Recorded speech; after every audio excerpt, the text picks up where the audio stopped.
Alright, so we've been working on how you can determine the main ideas and the supporting details. The first thing we talked about is identifying the important information versus the interesting information.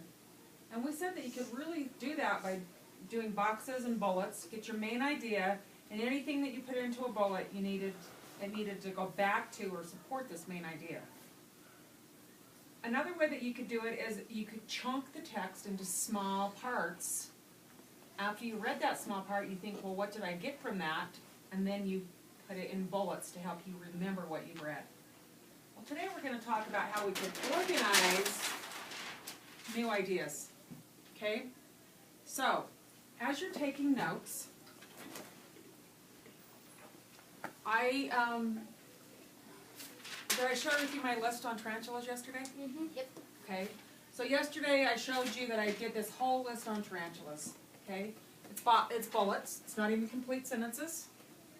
Well, I went through this and started looking and I thought, well, I've got a lot of stuff there, but it's not very organized. So I thought of three main categories when I read through this that I could divide this into to make it more organized. When I read, since I'm doing it about pets, one of the categories, or one of the things that I thought I could have is the cages.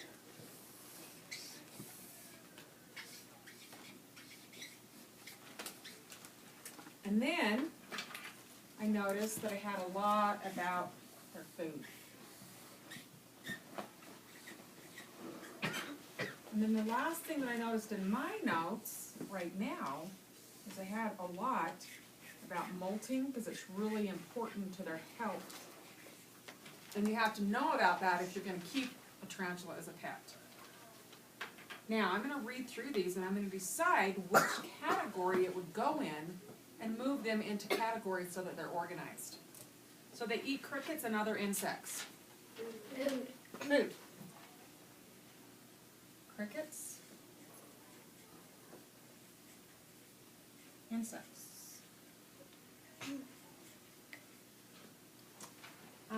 They can live in a small area. Cages.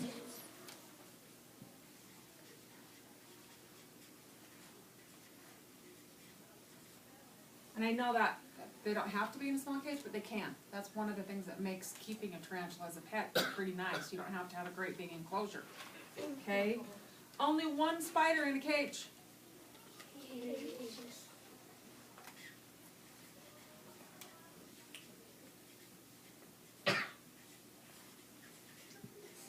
So what I'm doing is I'm taking this great big long list and I'm organizing it into categories. And then when I go back, if I were writing a report about this now, this would be a paragraph, this would be a paragraph, and this would be a paragraph. We would think of a topic sentence that we would put here, and then all the other sentences underneath would support. Anton? And then when it like says cages, food, and molting, Mm-hmm. that could be like the heading of every paragraph. Exactly. Or the heading, the section. Because with nonfiction, we know we can have headings and subheadings. So, exactly.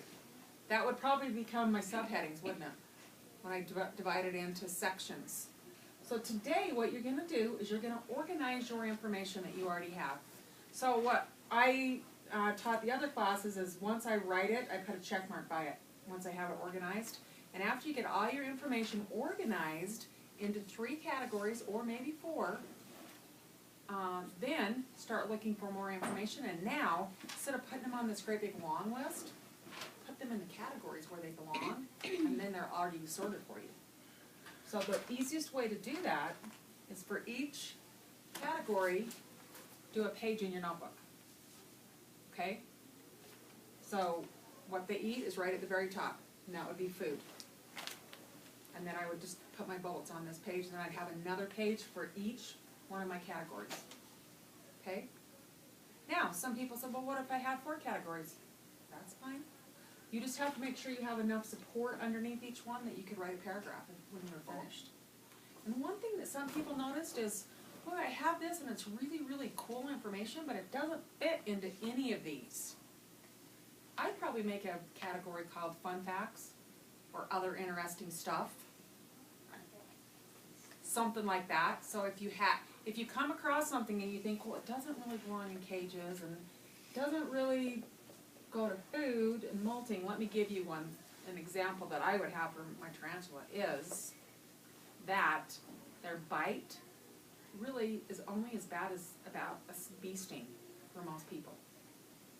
Does that fit in any of these? Mm-mm. But it's pretty interesting. They're usually not harmful to people, and if they were to actually bite you, it would feel like a bee sting. That's kind of interesting information for a pet owner of a tarantula. Doesn't fit into my categories, so I would maybe do other interesting facts. Does their fangs What? Does their fangs sting? No, just biting out. Well, the bee, it stings with its stinger, and the tarantula, it doesn't really have a stinger, but it can bite. Because the sting. I'm saying it's about as painful as a bee sting. It would hurt, but they're not so poisonous that you would die if one bit you. Just like this. Okay. All right. So today, you're going to be going off and you're going to be coming up with 3 categories at least. What I want you to do right now is think back on the information that you have, and if you need to open up your notebook, go ahead and do it. And let's see if you can come up with 3 categories before you go off to work.